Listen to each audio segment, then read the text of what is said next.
Most waterproof jackets fail this really simple test. You wanna know which one it is? You just need to do this like 30-second test to keep yourself from freezing and being absolutely drenched on your next backpacking trip. I learned this the hard way when I bought a really cheap jacket, nearly got sick because it didn't do the job that it was supposed to be doing. So here's the secret that kinda reveals whether a waterproof jacket truly is waterproof or not.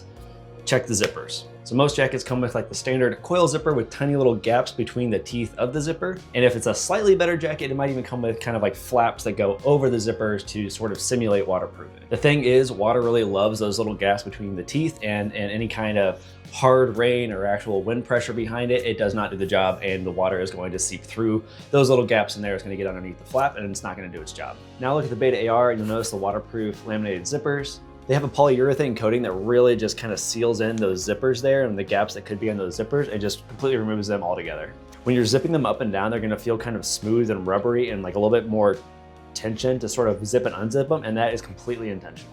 To test out your zippers and make sure they are actually completely water sealed, there's a couple different methods. First off is basically just take a damp cloth and rub it up against the zipper for like 10 or 15 seconds. Or you can spray water directly onto the zipper with a little bit of pressure and then check the inside of the jacket. If the inside of the jacket has any kind of moisture or dampness, then you know that that waterproofing isn't actually doing its job completely. The Beta AR passes this whole test kind of system really well. I've owned this one for right around 10 years, and I've never had an issue with it, taking it all over the world with all different sorts of climates and weather patterns and storms, whatever else you want to throw at this thing. I've never had an issue with it at all, and I've always been completely dry inside of it.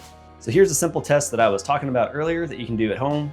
Throw on your jacket, zip it up fully, and just hop in the shower. Aim the spray directly at your main zipper, shoulder seams, and hood for about 30 seconds. And if you feel any damp spots or see dark patches on the inside of the jacket or on your clothes underneath, your jacket's not doing the job anymore. So just be aware of that. And a well-made waterproof jacket like the Beta AR that I've been talking about is gonna have no problems with this. It's designed for alpine storms and heavy winds and severe weather, not even light drizzles, so those will do absolutely nothing to it. So look for a jacket that is really well built, such as this. And hey, if you're a backpacker and this has been helpful for you, make sure you hit the subscribe button and turn on notifications to always know when I post. Thanks. So here's the problem. The term waterproof has really just kind of been slapped on every piece of outdoor gear that there exists anymore. It's really more of a marketing term than a guarantee, because they know that the term waterproof makes people want to buy the product more. So you'll see it put on anything from like a $50 really cheap rain shell to a $600 technical jacket like the Beta AR that I was talking about earlier. And here's the thing, they are definitely not all waterproof, so you really need to understand the difference and what to look for in a waterproof jacket that's going to actually last you and do its job well. Real waterproofing comes down basically to two main factors, so it's about the construction and not just the fabric that's being used. The first factor is the membrane, so that's basically the technology kind of within the jacket. So that would be like a really common example is Gore-Tex. That's a really well-known one, but it's basically that waterproof membrane that's sealed between the outer layer and the inner layer of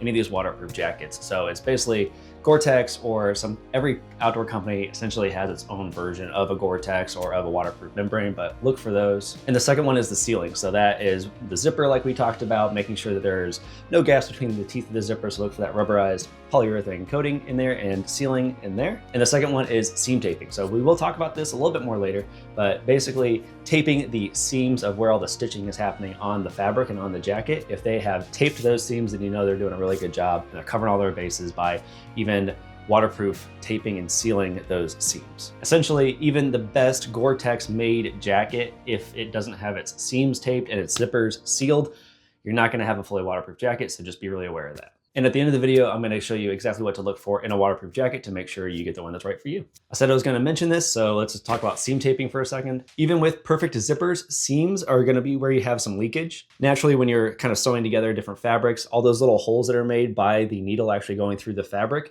is gonna create possible spots for leakage there. So if they have taped the seams with a seam sealed tape, then you know it's actually they're covering all their bases and making sure that even those tiny little microscopic holes where the needle is going in and out all the time has been sealed up, so there's no leakage there in all the seams. So when you're looking at jackets, make sure you look for seam sealed tape on all of these seams here. That's gonna be a really big hint for you. So if you don't see seam tape on any of the seams in your jacket, you know it's not gonna be as a high quality of a build. And also if you are buying like a used jacket, for instance, and that tape is starting to sort of peel or come off, or it's missing in some spots, that's also not going to be a fully waterproof jacket because those seams are kind of compromised. So here's a really quick guide on what to look for when choosing your waterproof jacket. First off, look for a waterproof rating of 10,000 millimeters or higher. For instance, a Gore-Tex is going to be way above that, but if you're looking at the different technology from different outdoor brands, just look for 10,000 millimeter or higher waterproofing technology. Second, look for fully sealed seams with seam tape on the inside of the jacket. Third, look for waterproof or laminated zippers like I talked about with that polyurethane,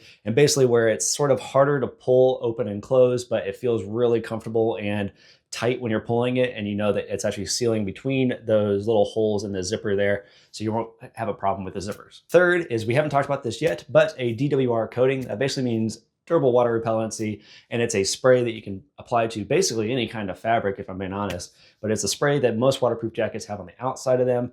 So if the technology of the Gore-Tex of the membrane is there to keep the water from pushing through the fabric, the DWR is there to basically have the water bead up and then roll off the jacket so it doesn't even sit on the fabric on the outside of the jacket itself. And another one that's just optional to look for, and it's whether you really want it or not, but it's basically zippers on the armpits of your waterproof jacket. So those zippers obviously should be sealed as well, but sometimes waterproof jackets will have zippers on the armpits because that is where you generate a lot of heat. So it's just to give you an option to be able to sort of vent some heat there through those pit zips, as we kind of call them in the industry, but that's optional and not mandatory for a good waterproof jacket. At the end of the day, all of this is not about the logo of or the brand of the jacket that you're buying. Just really look for good quality jackets and waterproofing. This can be found in a lot of different brands, not just the big ones. Remember, if your zipper fails a waterproof test, or if there is not sealing tape on all of your seams of your jacket, it is not truly waterproof. It might be close, but it is not a true waterproof jacket. So really keep that in mind when you're shopping for your next waterproof jacket. If you want to know more about waterproof versus water resistant, check out this video I have pinned right here for you, and I'll see you in the next one. Stay dry out there. Thanks.